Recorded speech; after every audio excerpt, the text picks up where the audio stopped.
mas vou começar a falar um pouquinho sobre essa questão da tabela periódica. Tem muitas pessoas, gente, que acham que tabela não serve para nada. Mas a tabela periódica, ela nada mais é do que uma ferramenta igual às operações básicas na matemática. Nada na matemática a gente faz se a gente não sabe as operações. Soma, subtração, multiplicação, divisão, uma potência, uma raiz quadrada. Então, existem as operações para que a gente consiga formular ideias, formular pensamentos e também interpretar as questões a partir daquela parte básica que a gente chama, que são essas operações matemáticas. Na química, a mesma coisa se aplica à tabela periódica. Tabela é ferramenta. Então, a gente precisa saber analisar e interpretar muito bem uma tabela para quando a gente olhar uma questão que necessite a tabela, a gente não fique preocupado. Ah, será que a tabela serve para isso? Será que ela me dá essa informação? Será que não dá? Ah, o que eu vou ter da tabela periódica? E a gente precisa identificar também que dependendo do vestibular ou dependendo do simulado que você estiver fazendo, a tabela vai variar com as informações que ela possui. O que de maneira geral a gente encontra numa tabela periódica? O símbolo de cada elemento, que vai estar lá bem no centro de cada quadradinho. A gente encontra também a massa atômica para cada um deles, que é uma massa ponderada, e a gente também encontra o número atômico, que é o número de prótons para cada elemento presente ali. Com isso, a gente consegue extrair algumas informações da tabela.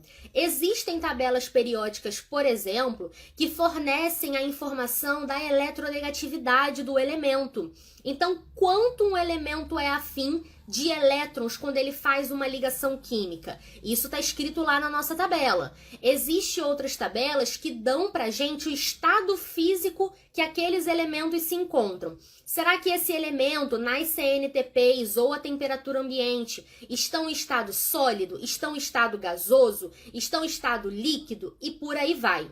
Isso vai variar de acordo com a tabela periódica. Então, uma das principais informações que a gente precisa saber é: tabela periódica vai variar de um vestibular ou de um simulado para o outro, e a gente precisa saber extrair as informações dali.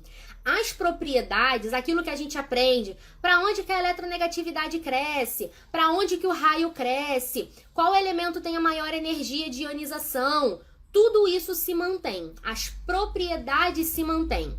O que vai variar é a informação que a tabela me dá. Se a gente estiver falando, por exemplo, de um vestibular estadual, como a UERJ, eles fornecem a tabela periódica na própria prova.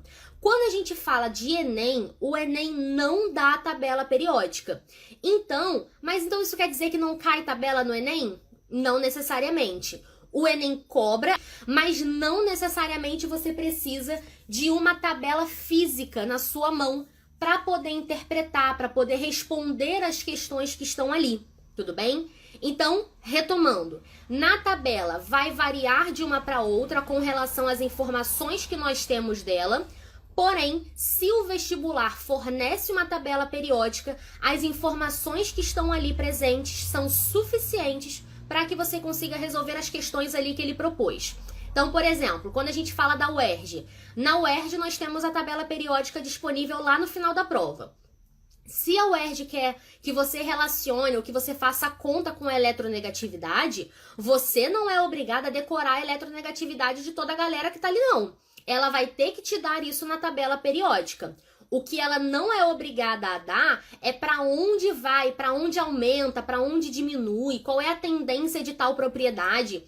Isso ninguém é obrigado a te fornecer. Por isso que a gente estuda as propriedades periódicas para poder entender o raciocínio da coisa.